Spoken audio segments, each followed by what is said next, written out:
Amém. Amém. Meus irmãos, como nós estamos estudando aqui, a Epístola de Tiago faz uma releitura do cristianismo. E vimos que na primeira parte, no capítulo 1, verso 2 ao verso 18, Tiago está mostrando que o verdadeiro cristianismo suporta provas e tentações contra a fé. Depois, no capítulo 1 ainda, verso 19 até o capítulo 2, verso 26, Tiago mostra que o verdadeiro cristianismo consiste não apenas em ouvir a palavra de Deus, mas em obedecer à palavra do Senhor. Depois, no capítulo 3, Tiago vai mostrar que o verdadeiro cristianismo se baseia na sabedoria divina, não em filosofias humanas. Capítulo 3, verso 1 ao verso 18. E o nosso último estudo, ele iniciou aqui uma exposição do capítulo 4, onde Tiago está enfatizando que o verdadeiro cristianismo é aquele que se humilha diante de Deus.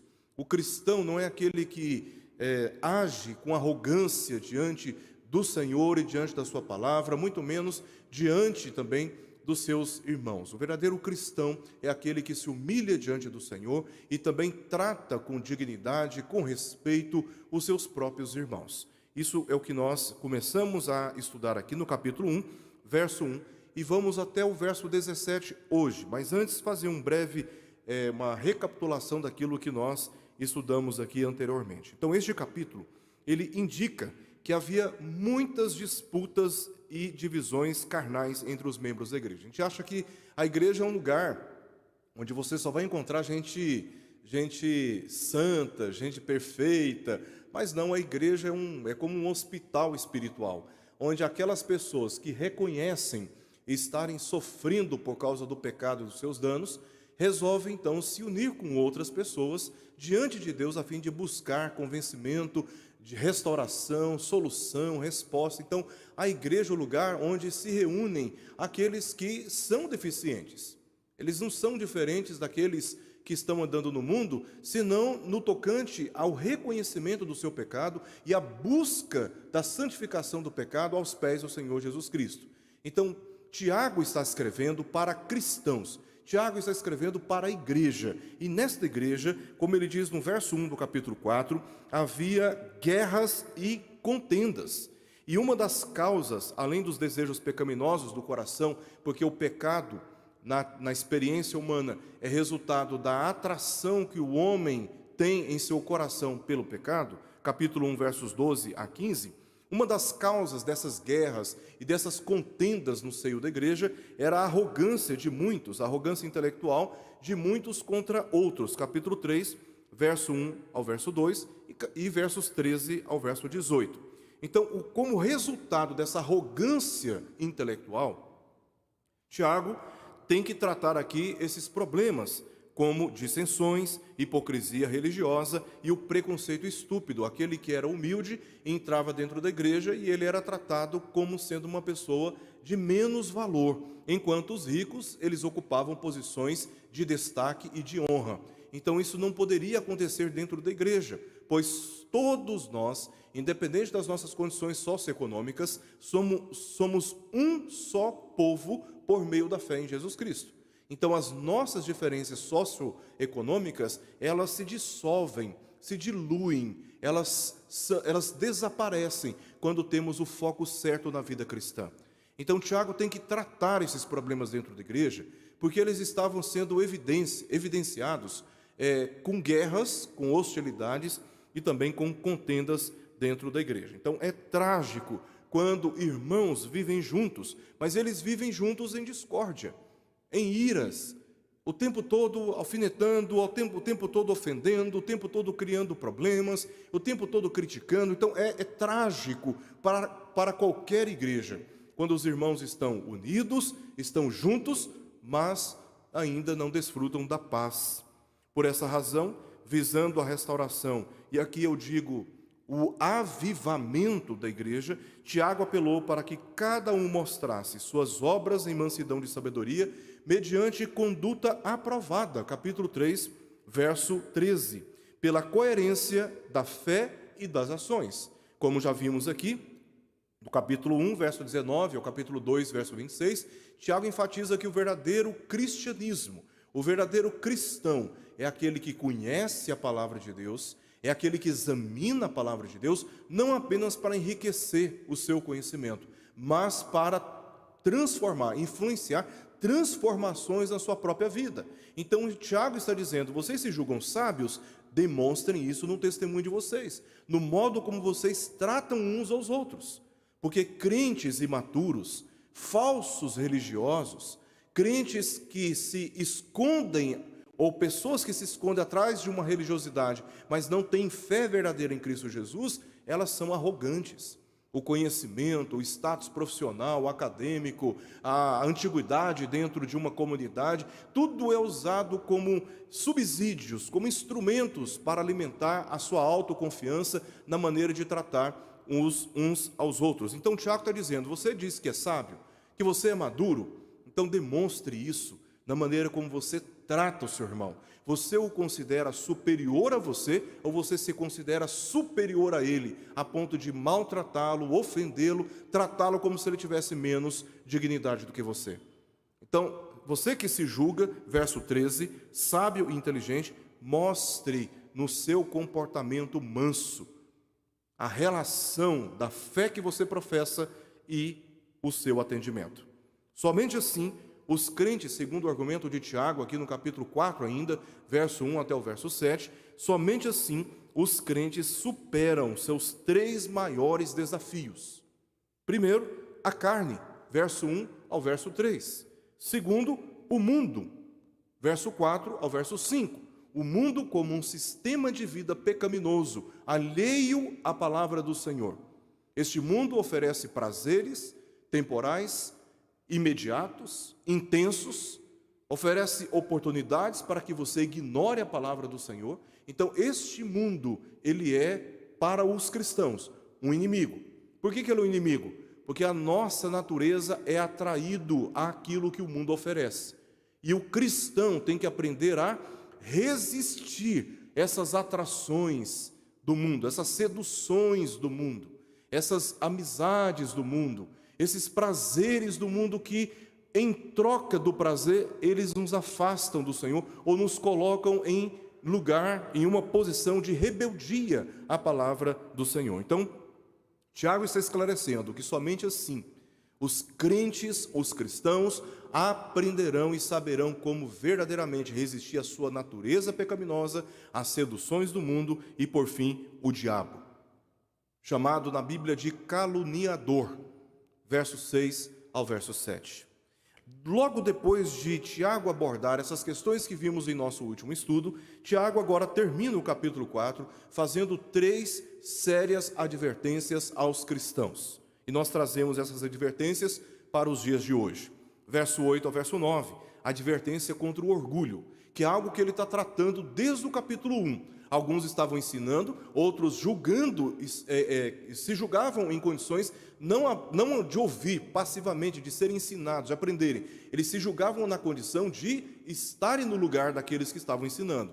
Então, eles estavam disputando teologicamente as suas posições dentro da igreja. Tiago vai desenvolver toda essa argumentação e entra no capítulo 3, verso 1, com a mesma exortação: meus irmãos, não vos torneis muitos de vós mestres, sabendo que havemos de receber maior juízo, porque esta era uma das causas da rivalidade dentro da igreja.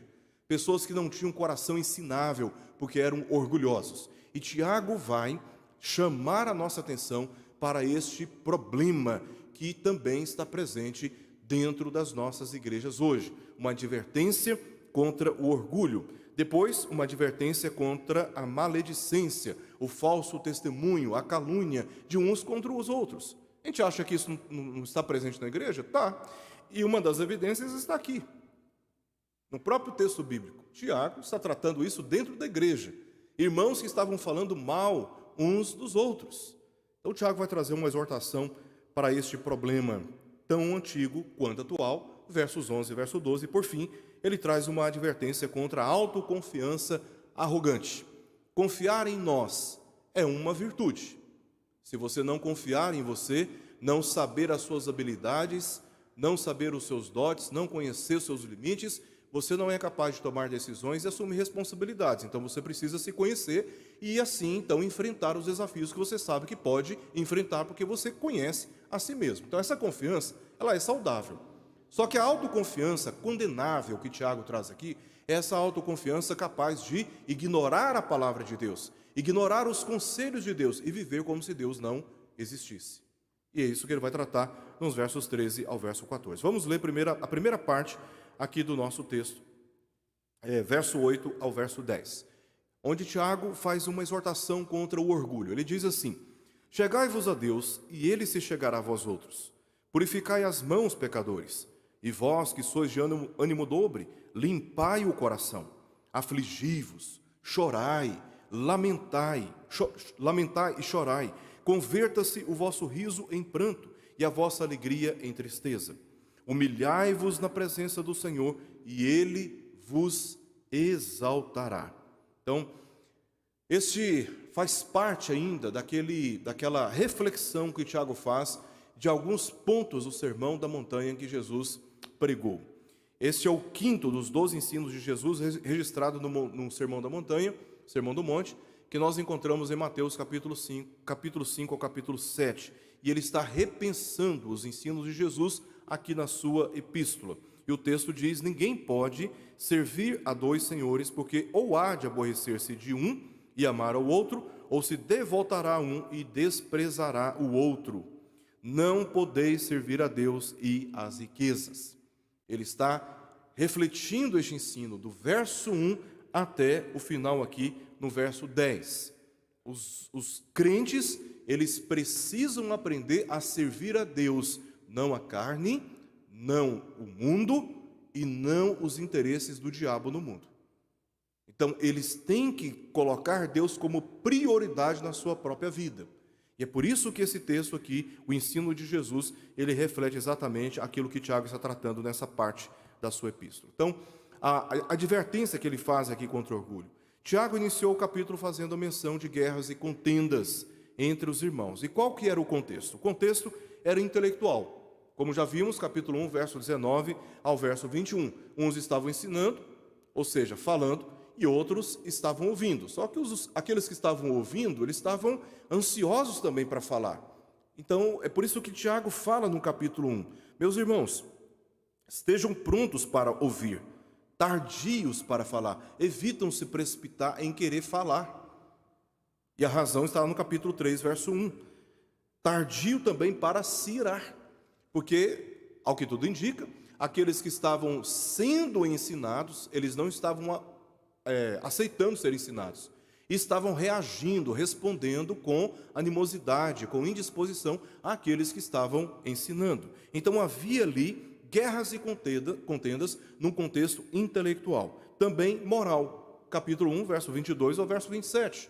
Os crentes estavam ouvindo, mas não estavam praticando a palavra de Deus. Isto é imoral para qualquer cristão. Cristão que conhece, mas não vive a palavra de Deus. Cristão que quer ensinar a outros, mas ele ainda não demonstrou. Conforme lemos no verso 13 do capítulo 3, mansidão de sabedoria mediante condigno proceder às suas obras. Então, como ele pode ensinar? O mero conhecimento não é elemento de autoridade suficiente. É preciso conhecer e é preciso ter um comportamento, uma conduta, um testemunho minimamente coerente com aquilo que está ensinando. Senão nós vamos admitir dentro da igreja que qualquer pessoa, mesmo que não tenha fé em Jesus Cristo, apenas por terem feito teologia, ensine na igreja. E isso não é admitido dentro da igreja. Isso não é admitido. Então havia um problema de ordem intelectual ali, que era causa de contendas e guerras. Havia também um problema moral, pessoas que conheciam, mas não viviam a palavra. Havia um problema socioeconômico, capítulo 2, verso 1 ao verso 13. Crentes que eram mais pobres eram tratados de uma maneira humilhante dentro da igreja. E crentes que eram mais abastados, aqueles que ofereciam algum tipo de status, ou quem sabe algum tipo de riqueza para a manutenção da igreja, estavam sendo tratados de uma maneira mais especial, de uma maneira digna. Então, havia um problema ali também de natureza socioeconômica. E havia também um problema dentro da igreja, que eu diria aqui, eclesiológico, capítulo 3, verso 1 ao verso 18. Então, havia um conflito funcional dentro da igreja, uns querendo ensinar e outros que precisavam aprender não estavam dispostos a aprender, estavam também disputando, rivalizando oportunidades dentro da igreja para ensinarem também. E isso tudo está dentro do contexto dos conflitos, das guerras, das contendas dentro da igreja. Então aqueles cristãos estavam cheios de orgulho. E onde o orgulho está presente, as discórdias e as dissensões se multiplicam. Parece assim não ter fim. Em qualquer núcleo de relacionamento, em qualquer contexto de relacionamento, se você não consegue ter um diálogo saudável dentro daquele grupo, porque você é o tempo todo afrontado, você é o tempo todo discordado, você é o tempo todo tratado como inferior, você é o tempo todo tratado como aquele que não sabe, porque aqueles que estão vindo se julgam mais sabedores e mais experientes, e há sempre discórdias, há sempre dissensões, há sempre animosidades, há sempre indisposições, é um armado contra o outro. Esse é um ambiente onde o amor não está prevalecendo. O que está prevalecendo nesses núcleos de relacionamento é o orgulho. E este problema era um problema que estava presente dentro dos grupos cristãos para os quais Tiago está se dirigindo. Então aqueles cristãos estavam cheios de orgulho. E onde o orgulho está presente, as discórdias e dissensões se multiplicam. Porque ele é a maior barreira para que uma pessoa acolha a palavra de Deus com mansidão e trate os outros com mansidão de sabedoria mediante o condigno proceder. O que pode impedir o cristão de se desenvolver na espiritualidade cristã? Eu não falo em tempo de experiência de vida cristã, eu falo de maturidade cristã. É o orgulho. O orgulho, ele cega o cristão. Ele não permite que o cristão enxergue as suas deficiências, seus limites, suas culpas, suas responsabilidades. Não admite as suas fraquezas. Então, ele fica o tempo todo lutando contra a palavra de Deus. E isso se reflete depois no modo como ele trata os seus próprios irmãos. Porque qual que é a autoridade suprema sobre a nossa vida no tocante à condução dos nossos valores, das nossas decisões, das nossas condutas? É a palavra de Deus. Ela é suficiente e autoridade final em matéria de fé e de conduta cristã. Então, se você não respeita a palavra, não tem uma atitude de humildade com a palavra, de maneira que, ouvindo a palavra, você desenvolve a disposição de atendê-la, você vai ter disposição de ouvir o seu irmão e de atender a recomendação e orientação do seu irmão? Você não vai ter. Então, um problema de ordem espiritual se reflete na ordem natural das relações. Natural das relações. Então, é isso que o Tiago está tratando. O orgulho, ele nos priva da intimidade com Deus, capítulo 4, verso 4 ao verso 6. Por que ele nos priva? Porque pessoas orgulhosas são pessoas que o próprio Deus resiste. Deus, na sua suprema autoridade e no seu soberano governo, ele não suporta a gente arrogante. Ele não suporta a gente soberba. Olha o que diz, verso 4 ao verso 11. Infiéis, não compreendeis que a amizade do mundo é inimiga de Deus? Aquele, pois, que quiser ser amigo do mundo, constitui-se inimigo de Deus. Ou supondes que em vão afirma a Escritura, é com ciúme que por nós anseia o Espírito, que ele fez habitar em nós. Antes, ele dá maior graça, pelo que diz, Deus resiste aos soberbos, mas dá graça aos humildes. Então, o orgulho, ele nos priva da intimidade com Deus e nos guia a tratar nossos irmãos como rivais, depreciando a sua dignidade e o julgando levianamente como superiores ou imunes ao pecado. Verso 11 do capítulo 4, que nós veremos aqui mais adiante. O orgulho, ele nos posiciona como se fôssemos superiores em vários, se não em todos os aspectos, ao nosso irmão.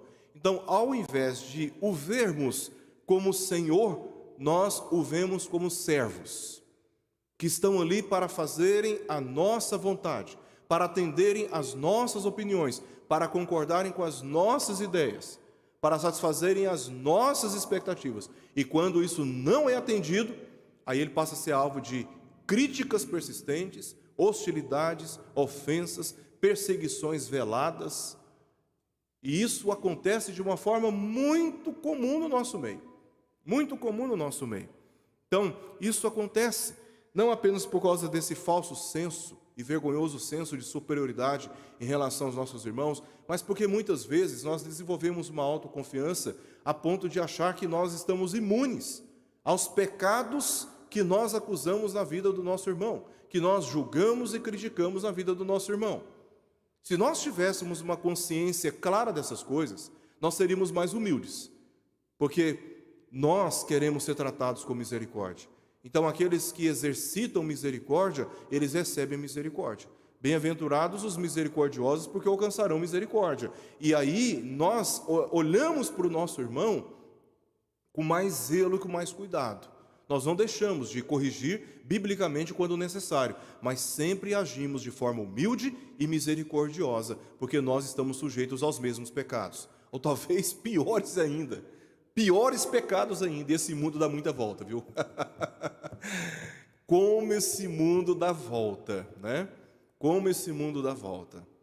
Ah, mas não escapa, o julgamento do Senhor, ninguém pode se esconder dos olhos do Senhor. Ninguém. E só de pensar nisso dá um santo temor no nosso coração, de olhar para o nosso irmão com mais misericórdia, com mais amor, porque sabemos que dependemos da misericórdia do Senhor. Todos nós pecamos no passado e ainda pecamos no presente. E nós carecemos das misericórdias do Senhor. Mas o orgulho tira de nós essa percepção. O orgulho nos priva da comunhão com Deus e nos guia a tratar o nosso irmão de uma maneira indigna. O orgulho é uma enfermidade da alma, capaz de contaminar todos em volta. Ele se alimenta de fofocas. Todo orgulhoso é fofoqueiro. Todo orgulhoso, ele gosta de mexericos, intrometer na vida do outro, ficar vigiando o outro o tempo todo, para alimentar as suas conversas indevidas, maliciosas, caluniosas nos bastidores a respeito de um ou de outro irmão. Orgulhosos, eles se alimentam de fofocas, de conversinhas indevidas, discretas e covardes na ausência daqueles sobre quem estão tratando. Então, o orgulho é uma enfermidade da alma, capaz de contaminar todos em volta. Ele se alimenta de fofocas, comparações, tramas discretas e divisões na igreja. Orgulhosos, eles dividem, estão o tempo todo dividindo. Chega no ouvido de um, contamina, chega no ouvido do outro, contamina. Você viu aquilo, você viu o que aconteceu, e aquele irmão, e papapá e tal. Aí o outro que está ouvindo diz, mas não é possível, não acredito numa coisa dessa, será que é isso mesmo? Aí esse irmão contaminado já enxerga o outro, sobre o qual o fofoqueiro falou mal, já olha com preconceito. Isso vai minando a intimidade dentro da igreja, a paz dentro da igreja, a comunhão dentro da igreja, vai esfriando o amor dentro da igreja. E aí o que acontece? Guerras e contendas o tempo todo. Você nunca consegue descansar,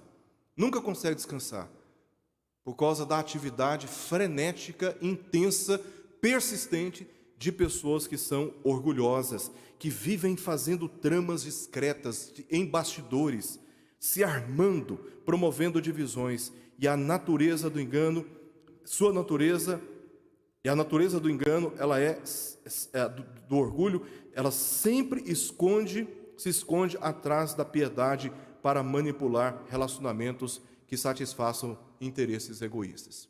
A natureza do orgulho, ela é enganosa, porque ela se esconde atrás da piedade. Você olha para a pessoa e fala, poxa, irmão comprometido, irmão zeloso, fala mansa, mas é orgulhoso que dói, manipulador que dói, porque ele está querendo satisfazer interesses egoístas. Ele é muito discreto em manipular situações para satisfazer interesses egoístas. Para o orgulhoso, você não é uma pessoa, você é um objeto que pode ser manipulado de acordo com o seu próprio interesse.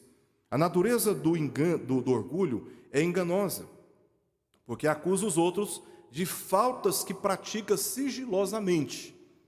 Ele é pronto, rápido, como nós veremos aqui mais adiante, para julgar e falar mal dos outros. Mas como ninguém é santo, o orgulhoso, ele desenvolve a habilidade de esconder e esconder muito bem as suas próprias faltas. Muito bem as suas próprias faltas. Acusa os outros de faltas que pratica sigilosamente. Promete vantagens, o orgulho promete vantagens, mas oculta abismos. Provérbios 16, 18 é um texto muito conhecido, que a altivez de espírito, deixa eu até ler aqui para ler o texto corretamente como está escrito, né? Provérbios 16, 18 diz assim, ó. 16, verso 18. A soberba precede a ruína, e a altivez do espírito a queda. A soberba, ela sempre promete vantagens, mas ela vai esconder abismos que estão diante dos seus pés. Você vai cair. Mas não demora muito não, porque Deus é juiz da nossa vida. E pessoas orgulhosas pagam um preço muito alto, porque Deus resiste, Deus se opõe. Sabe que você ter Deus como seu inimigo? Uma coisa é você ter o seu irmão como seu inimigo. Outra coisa é você ter Deus como seu inimigo. Vai cair, porque você não pode medir força com o Todo-Poderoso. Você não é mais alto do que o Altíssimo. Você não é mais sábio do que aquele que tem uma mente que ninguém a pode conhecer plenamente. Vai cair. A altivez de espírito precede a ruína, a queda. Então, sempre o orgulho promete vantagens, dá coragem, incita, provoca e está escondendo grandes abismos em que o orgulhoso poderá cair a qualquer momento. Ah, se não fosse a misericórdia de Deus dando a chance para o arrependimento, dando tempo para arrependimento. Recompensa a centralização. Orgulhosos, geralmente, eles são centralizadores, são personalistas. Eles querem tudo girando em torno deles. Eles precisam se sentir no controle de tudo e de todos. Eles são centralizadores, enquanto por trás dessa centralização, eles estão nutrindo vaidades em seu próprio coração. O orgulho transfere responsabilidades, porque não admite culpa, e é competitiva essa natureza do orgulho, não aceita perder uma discussão e não ser notado. Ele tem que chamar atenção. De uma forma ou de outra, ele tem que estar em evidência, as pessoas precisam notá-lo, precisam perceber, precisam ouvi-lo, porque ele não suporta o anonimato, ele não suporta perder uma discussão. Veja como o orgulho ele é terrível. Ele corrompe as percepções sobre Deus e do próximo e de si mesmo. Maneira como nós olhamos para Deus, maneira como nós olhamos para o nosso próximo, mas a maneira equivocada é que nós olhamos para nós mesmos. E aqui eu me lembro daquilo que Paulo diz em Romanos capítulo 12, onde ele diz assim para os crentes que se encontravam em Roma. Verso 3. Porque a graça que me foi dada, digo a cada um dentre vós que não pense de si mesmo além do que convém. Antes pense com moderação, segundo a medida da fé que Deus repartiu a cada um. O orgulho, ele distorce a maneira como nós nos enxergamos.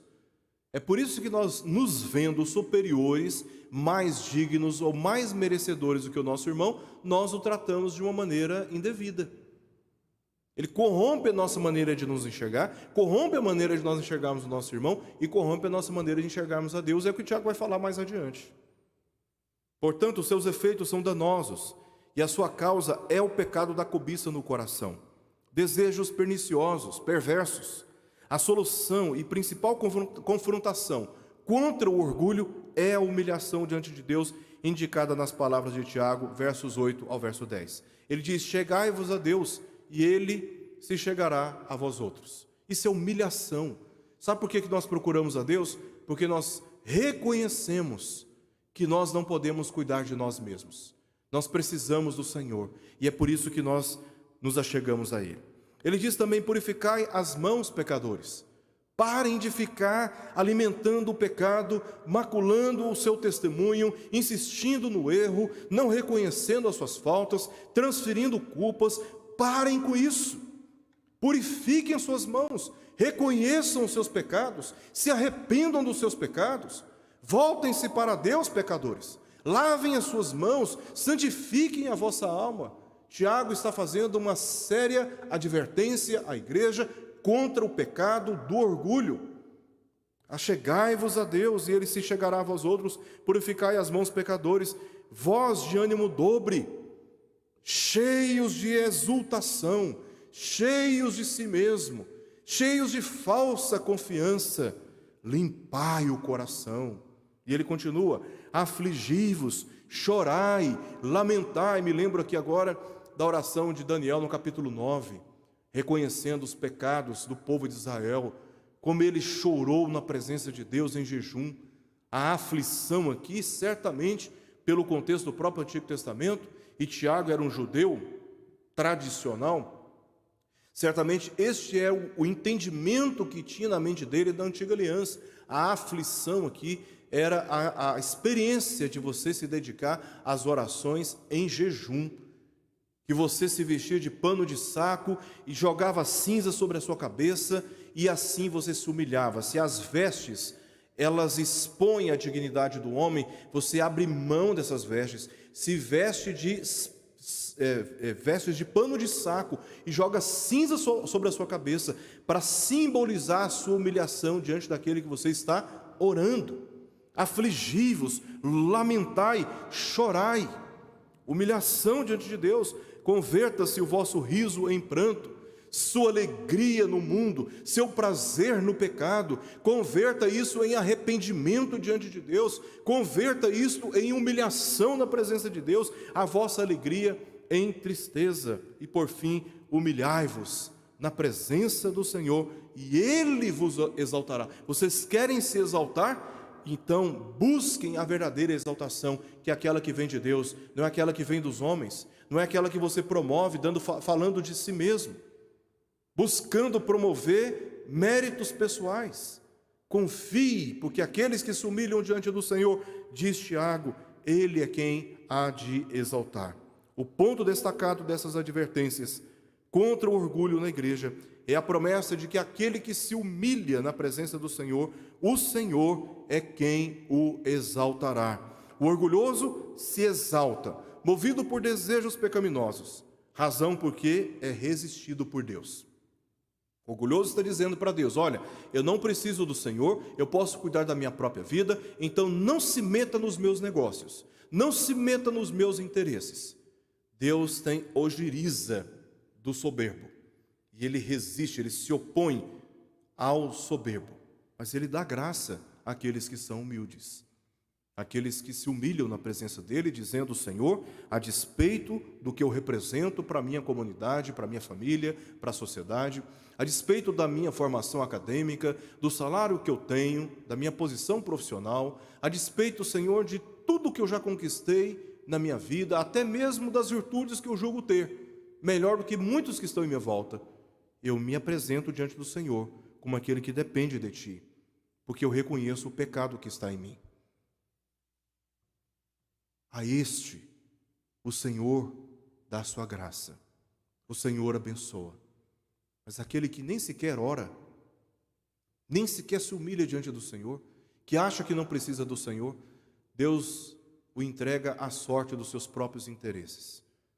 Até que um dia, se for essa vontade do Senhor, ele possa sofrer tanto por causa do seu orgulho e da sua soberba, que lhe reste uma única percepção: a percepção de que o Senhor é o seu único refúgio, a percepção de que o Senhor é o único que tem resposta para o seu coração, de que o Senhor é o único que pode sustentá-lo, fortalecê-lo, animá-lo, curá-lo das suas enfermidades, consolá-lo nos seus momentos de dores, nos seus momentos de luto. O orgulhoso, mais cedo ou mais tarde, ele experimenta os danos que a natureza do próprio orgulho esconde. São esses danos do homem pensar que pode cuidar de si mesmo. Mas aqueles que se humilham e buscam a presença de Deus, estes são abençoados pelo Senhor. Os cristãos, eles precisavam entender que somente Deus tem a legitimidade de recompensá-los, se Ele quiser, como Ele quiser e quando Ele quiser. se Ele quiser, como Ele quiser e quando Ele quiser. Ele é Senhor. Ele não é o nosso servo. Nós é quem somos servos dEle. Então nós estamos sujeitos à vontade do Senhor. A nossa vida inteira, o nosso futuro, o nosso destino está nas mãos do Altíssimo, nas mãos do nosso Criador. Portanto, quem quer ser grande e primeiro, precisa aprender a se humilhar e servir os outros, é o ensino de Jesus. E lá no capítulo 10 de Marcos, verso 45, Jesus dá uma razão, porque aqueles que querem crescer, porque Tiago e João, intercedidos pela sua mãe, pediram a Jesus, para que Jesus, na manifestação da sua glória, um se sentasse à direita e o outro à esquerda, e os outros por estrado de seus pés, né?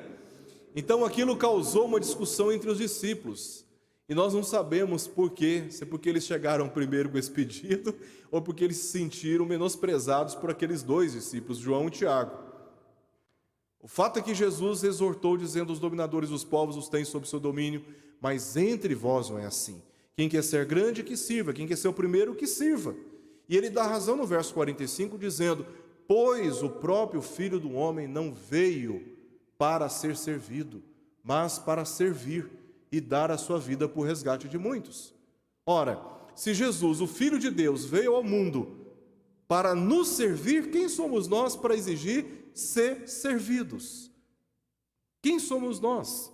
Então, aquele que quer ser grande primeiro, precisa aprender a se humilhar diante do Senhor, e se humilhar também diante do seu próprio irmão, o servindo, mesmo que ele não mereça nada. Ele é antipático a você, mas você o serve, você exercita o amor, e você dá provas da sua fé por este chamado condigno proceder com as suas próprias obras. É isto que agrada a Deus, e é isso que dá testemunho do verdadeiro cristianismo, segundo o ensino de Tiago. O segundo argumento dele, verso 11 ao verso 12, onde ele faz aqui uma advertência contra a maledicência. Irmãos, não faleis mal uns dos outros. Aquele que fala mal do irmão, ou julga a seu irmão, fala mal da lei e julga a lei. Ora, se julgas a lei, não és observador da lei, mas juiz. Um só é legislador e juiz, aquele que pode salvar e fazer perecer. Tu, porém, quem és que julgas o próximo? Quem que você pensa que é para julgar o seu próximo? Para criar regras de conduta para o outro, ou seja, se fazendo legislador, e julgar quando há falta dessas regras que você criou para o seu irmão viver. Quem que você pensa que é? É a pergunta de Tiago. Então aqui nessa parte, Tiago já está fazendo referência ao sexto ensino de Jesus no Sermão do Monte. Capítulo 7, verso 1 ao verso 5. Não julgar uns aos outros. Lá Jesus ensinou o seguinte: não julgueis para que não sejais julgados. Pois com o critério com que julgardes, sereis julgados. E com a medida com que tiverdes medido, vos medirão também. Porque vês tu o argueiro no olho de teu irmão, porém não reparas na trave que está no teu próprio. Ou, como dirás a teu irmão: deixa-me tirar o argueiro do teu olho quando tens a trave no teu? Hipócrita, tira primeiro a trave do teu olho, e então verás claramente para tirar o argueiro do olho de teu irmão. Então, você está com a visão toda tapada por causa de uma grande falta na sua própria vida. Como é que você está sendo capaz de enxergar a falta do outro? Para você enxergar a falta do outro, primeiro você tem que tirar aquilo que está obstruindo a sua visão, para que você julgue corretamente. Então, essas são as palavras de Jesus, e certamente Tiago está aqui refletindo neste ensino, quando ele traz essas palavras. Tá? Quando certos grupos na igreja são amigos do mundo, que nós chamamos aqui de mundanos e também carnais, é o que Tiago trata no capítulo 4, verso 1, quando as pessoas são orgulhosas, elas são precipitadas a julgar e a falar mal uns dos outros. Crentes mundanos ou crentes carnais, que são crentes descomprometidos com a palavra de Deus, que não demonstram santo temor no seu procedimento, não exercitam o amor uns pelos outros, mas que estão dentro da igreja só rivalizando, só comparando, só criando dissensões, fofocaiada. Esses crentes, geralmente, eles são precipitados a julgar e a falar mal uns dos outros. Aqui está o problema do mau uso da língua novamente. Tiago já tratou isso no capítulo 1, verso 19 ao verso 20, verso 26, e também no capítulo 3, verso 5 ao verso 6. Mais uma vez ele toca no problema do mau uso da língua. O cuidado que precisamos ter com as palavras que saem da nossa boca, principalmente quando envolve a reputação do nosso irmão. O zelo e o cuidado que precisamos ter com a reputação do nosso irmão. E este ensino, ele não é um ensino assim, qualquer, marginalizado, pequeno. Ele está ancorado no decálogo. Não dirás falso testemunho. De maneira que essa exortação de Tiago aqui, ela tem uma forte ênfase em toda a revelação das Escrituras. Em toda a revelação das Escrituras. Tiago não está se referindo às menções de faltas justas. Nós vemos no capítulo 2, verso 6 ao verso 7, Tiago mesmo fazendo acusações sobre aqueles ricos que eram abusadores de autoridade, que exploravam indevidamente o pobre.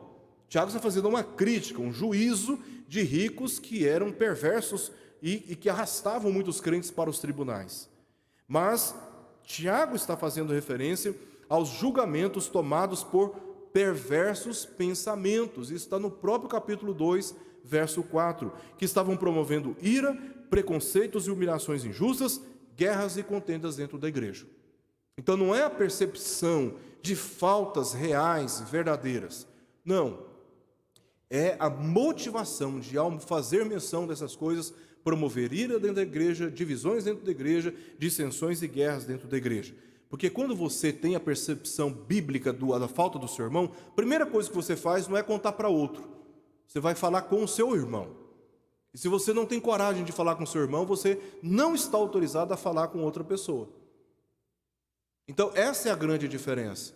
Ambos percebem a falta no outro. Aquele que é bíblico, ele trata diretamente com o irmão. E assim ele preserva o testemunho dele. Aquele que não é bíblico, que é carnal, que é mundano, que é orgulhoso, ao invés de tratar com o irmão, ele vai tratar com os 10. E aí chega no ouvido do irmão, através de uma outra pessoa, aquilo que foi falado sobre ela para outras pessoas. Isso é um comportamento vil, perverso.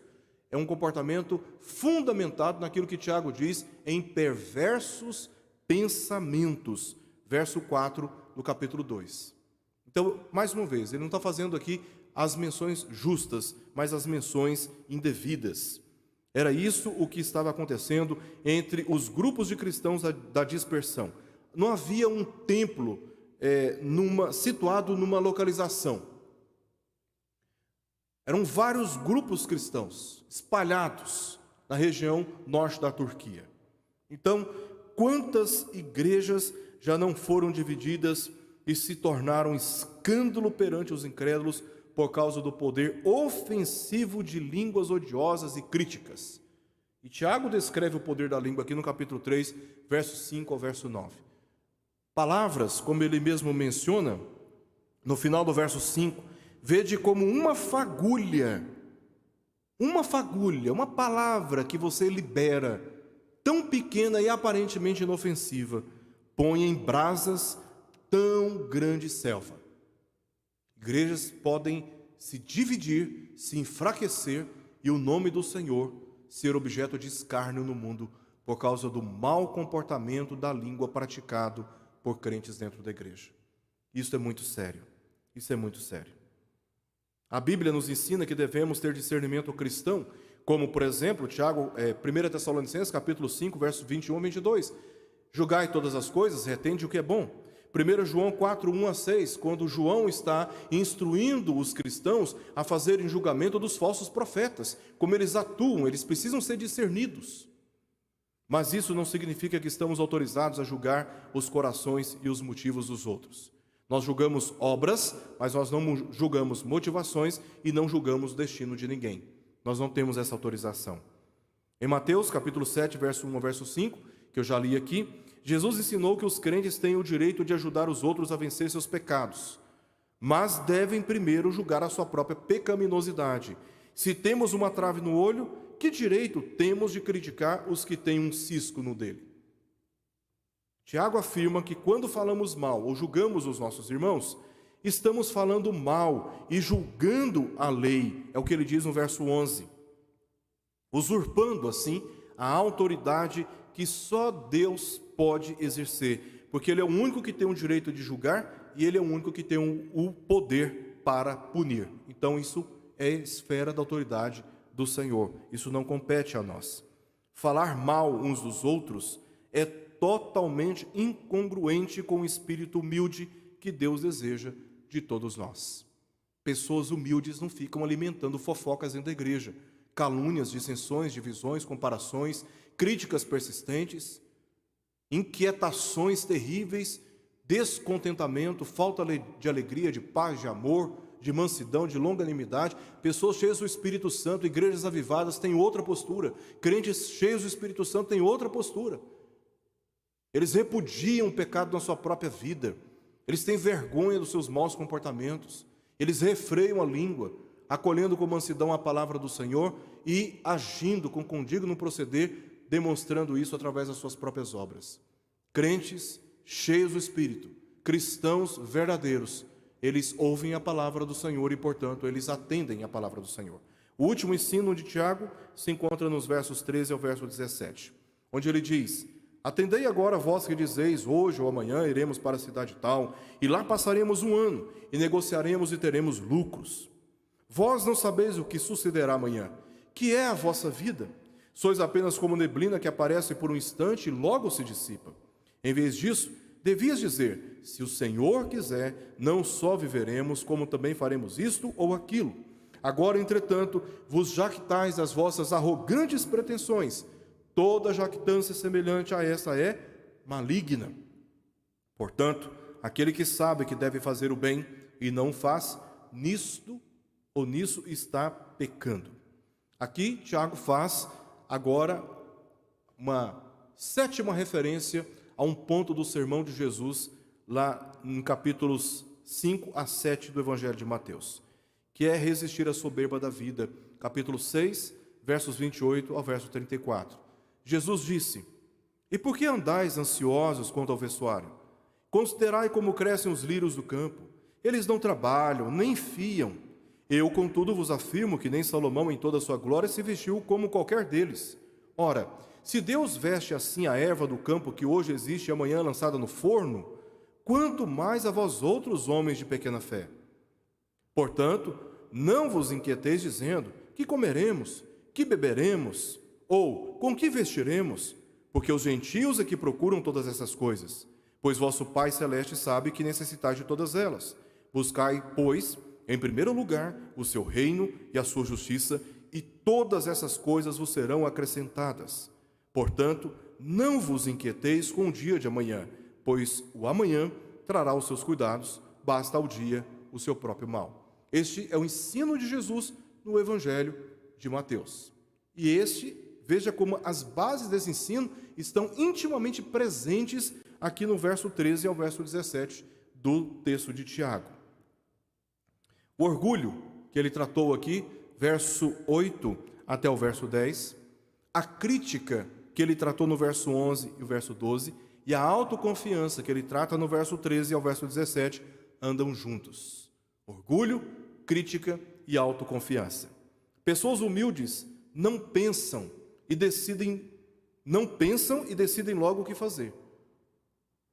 Pessoas humildes não pensam e decidem logo o que fazer. Oram antes, consultam a vontade de Deus na palavra e se submetem à sua condição, à sua condução. Contudo, alguns cristãos para os quais Tiago se dirigiu estavam se gabando de seus planos e antecipando o sucesso.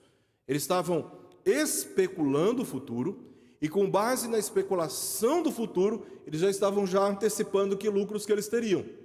Olha o que ele diz no verso 13: atendei agora vós que dizeis, hoje ou amanhã iremos para a cidade tal, e lá passaremos um ano e negociaremos e teremos lucros. Eles nem chegaram no destino e eles já estão se garantindo os lucros que eles terão. Então, eles estavam fazendo planos como se eles fossem, eles mesmos, os cristãos, como se eles fossem a causa, o meio e o fim de todos os seus esforços. Isso é um humanismo puro e simples. Eu não preciso de Deus, só dependo de mim. então eu vou fazer isso, aquilo, e vai acontecer isso, e vai resultar naquilo, e meu lucro será esse, e eu vou me prevenir disto. Ou seja, eles agem como se Deus não existisse. Diferente daquele que é humilde, que ao invés de pensar e decidir rapidamente, eles vão orar antes, eles vão consultar a vontade de Deus pela palavra e vão se submeter à sua condução. Tiago exortou afirmando que essa ostentação de autoconfiança é maligna e também pecaminosa. Verso 16: agora, entretanto, vos jactais das vossas arrogantes pretensões, toda jactância semelhante a essa é maligna. É assim que Tiago descreve a ostentação da autoconfiança humana, porque esta autoconfiança, ela despreza quem é Deus e a nossa condição diante dele. Nós não nos julgamos como aqueles que dependem de Deus, nós nos julgamos como aqueles que não dependem de Deus, e essa ostentação, ela é, portanto, segundo as palavras de Tiago, maligna e pecaminosa. Além disso, além de tudo isso, essa ostentação, ela é arrogante. Essa arrogante pretensão, ela é tola, essa pretensão sobre a vida, pelas seguintes razões que encontramos no verso 14. Porque a vida é incerta. E, nesse ponto, Tiago diz: vós não sabeis o que sucederá amanhã. Então, além de ser maligna, além de ser pecaminosa, uma ofensa contra Deus, essa ostentação da autoconfiança, ela é tola. Ela é tola por quê? Porque a vida é incerta. Também porque a vida é frágil. Ele diz: que é a vossa vida? Lucas, capítulo 12, verso 15 a verso 21, nos lembramos daquela parábola em que Jesus diz para o homem que está semeando no campo, colhendo e guardando em grandes galpões. E aí na parábola o Senhor está dizendo: louco, essa noite te pedirão tua alma, e o que tens preparado, para quem será? A nossa vida é muito frágil, além de incerto o nosso futuro, nós não temos segurança sobre o nosso dia de amanhã, só Deus tem o governo do nosso futuro, do nosso amanhã. Além de incerta, ela é também frágil, e ela também é curta. Diz Tiago: sois apenas como uma neblina que aparece por um instante, logo se dissipa. Nossa vida é muito curta, passa muito rápido, e essa ostentação do orgulho, da soberba humana, ela é tola por esses motivos. Cientes humildemente dessa realidade, ao invés de planejarmos a vida como se Deus fosse apenas um conceito e não Senhor, devemos atender aquilo que Tiago afirmou. E ele aqui traz duas afirmações, uma no verso 7, ele diz: sujeitai-vos, portanto, a Deus. Depois, no verso 10, ele diz: humilhai-vos na presença do Senhor. E aqui no verso 15 ele diz: se o Senhor quiser, não só viveremos, como também faremos isto ou aquilo. Faremos isto ou aquilo. A atitude humilde do cristão é uma atitude que considera quem é o Senhor e quem nós somos diante dele. Nossos dias do futuro são incertos, a nossa vida é frágil, a nossa vida é curtinha, a gente acha que vai viver aí mais uns 30, 40, 50, talvez não vamos viver mais nenhum dia. E a vida muda muito rapidamente. Então nós deveríamos, com muito temor no nosso coração, fazer exatamente aquilo que Tiago está dizendo no verso 8. Chegai-vos a Deus, e Ele se chegará a vós outros. Purificai as mãos, pecadores, e vós que sois de ânimo dobre, limpai o coração. Afligi-vos, lamentai e chorai. Converta-se o vosso riso em pranto e a vossa alegria em tristeza. Meus irmãos, humilhai-vos na presença do Senhor e Ele vos exaltará. Nós dependemos completamente do Senhor. Somos desesperadamente dependentes do Senhor. Por isso o Tiago está dizendo, nos exortando a dizer: se o Senhor quiser, porque estamos sujeitos à vontade dEle. Não apenas viveremos, como também faremos isto ou aquilo.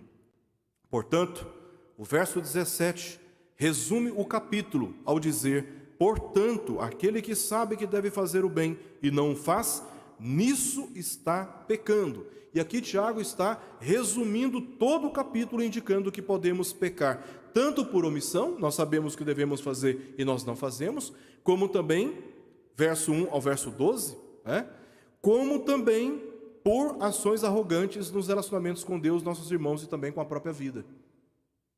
Não considerando ninguém, nem Deus, nem o nosso irmão, considerando apenas a nós mesmos.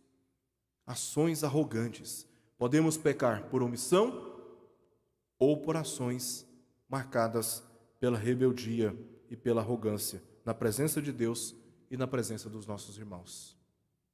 Que essas palavras, meus irmãos, essas 3 grandes advertências que Tiago nos traz, estejam presentes nos nossos corações, nos instruindo nos nossos relacionamentos, e que o temor do Senhor não nos abandone. Que estejamos na presença do Senhor com o coração quebrantado e humilde, demonstrando isso nos nossos relacionamentos também. Vamos orar? Pai querido, nós humildemente, nós recorremos ao Senhor. Nos achegamos à Tua presença, Pai, para reconhecer os nossos pecados. Te pedimos perdão pelas muitas vezes que agimos com orgulho, com arrogância, de uma maneira pretensiosa em relação à vida, em relação aos nossos irmãos, mas principalmente em relação ao Senhor, ao planejarmos projetos, a vida, sem consultarmos antes a Ti, ó Pai. Nós nos arrependemos disso, nós nos humilhamos na Tua presença, pedindo perdão dos nossos pecados, pedindo quebrantamento de coração. Faça-nos, ó Deus, humildes. Quebranta, Senhor, e envergonhe o nosso próprio orgulho. Trate com a nossa alma, purifica-nos de toda maldade, a nossa mente, que a nossa língua seja controlada pela presença do Teu Espírito em nós, e que saibamos viver uns com os outros, assim como o Senhor nos instruiu na Tua palavra. Ajuda-nos, ó Deus, para que o mundo saiba que o Senhor enviou o Teu Filho ao mundo, e que foi Ele quem nos uniu a Ti, e uniu o Seu povo. Nós oramos por isso, pedimos ao Senhor a Tua bênção, em nome de Jesus. Amém.